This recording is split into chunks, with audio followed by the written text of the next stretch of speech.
Setelah Perang Dunia Pertama berakhir, terjadilah krisis keuangan terbesar di dunia. Semenjak saat itu, sistem keuangan, sistem perbankan, bursa saham mengalami perbaikan-perbaikan yang sangat berbeda jauh dari sebelumnya. Perang dan resesi ekonomi membuat pembaharuan di dunia keuangan adalah imbas positifnya. Kita pasti setuju bahwa pressure atau tekanan dalam hukum fisika merubah karbon menjadi berlian. Intinya adalah adanya tekanan. Benda tak bernilai seperti karbon ditekan di pressure jadi benda paling bernilai sedunia yang namanya berlian. Jadi tekanan jangan pernah ditakuti, masalah jangan pernah ditakuti, semuanya harus dihadapi. Tekanan Perang Dunia menghancurkan seluruh dunia, namun sejak selesai Perang Dunia Kedua, kecepatan pembangunan teknologi ada dalam kecepatan penuh yang membuat dunia seperti saat ini sangat maju dibandingkan 100 tahun yang lalu. Kemajuan umat manusia dalam 5.000 tahun dicapai hanya dalam 100 tahun. Sejak Perang Dunia Kedua juga ada New World Order yang bercita-cita mulia untuk tidak ada lagi Perang Dunia Ketiga, ingin membuat dunia damai. Dan New World Order tadi di bawah kendali negara pemenang Perang Dunia Kedua, yaitu Amerika dan sekutunya. Lalu sejak tahun 2013 dunia punya penantang baru, penantang New World Order, namanya Tiongkok. Selama 300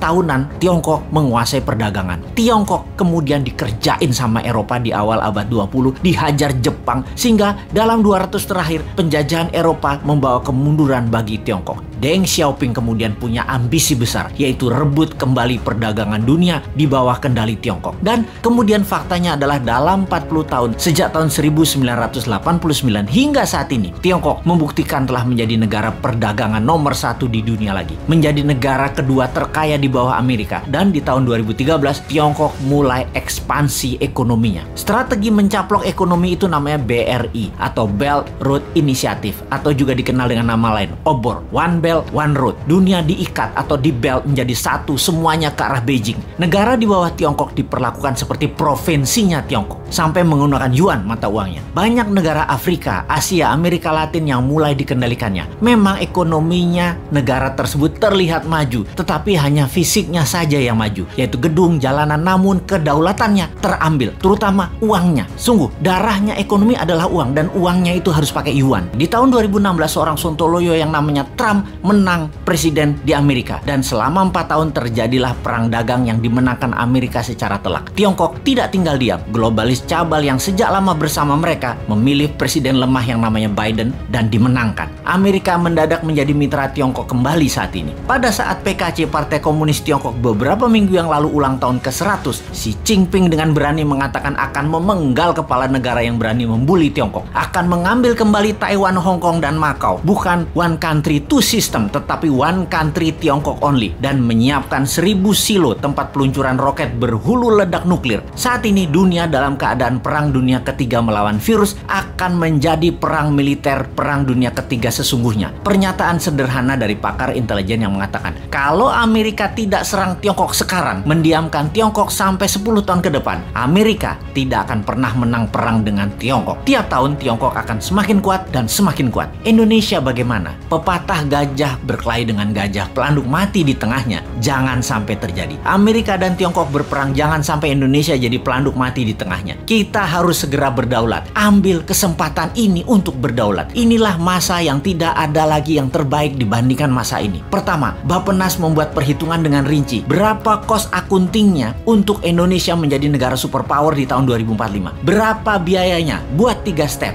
Menjadi negara berdikari di tahun 2025, menjadi negara maju 10 tahun kemudian dengan dasa chip hingga tahun 2035, dan menjadi negara superpower di tahun 2045. Step pertama adalah menjadikan Indonesia negara berdikari, mampu berdiri di atas kaki sendiri hingga tahun 2025. Memerlukan uang katakanlah 6.000 triliun, yang 50%-nya untuk UKM ekspor dan ketahanan pangan. Sisanya untuk kesehatan dan sarana tempat tinggal serta jalanan distribusi. Kita printing rupiah biru, rupiah baru yang masa berlakunya 10 tahun. Dalam 6 bulan ini sampai akhir tahun 2021, hitung rinci dan gelontorkan mulai awal tahun 2022 dengan kecepatan penuh dan secepatnya kepada UKM-UKM. Lihat hasilnya bagaimana strategi New Mind ini akan menghasilkan karya, yaitu Indonesia negara superpower.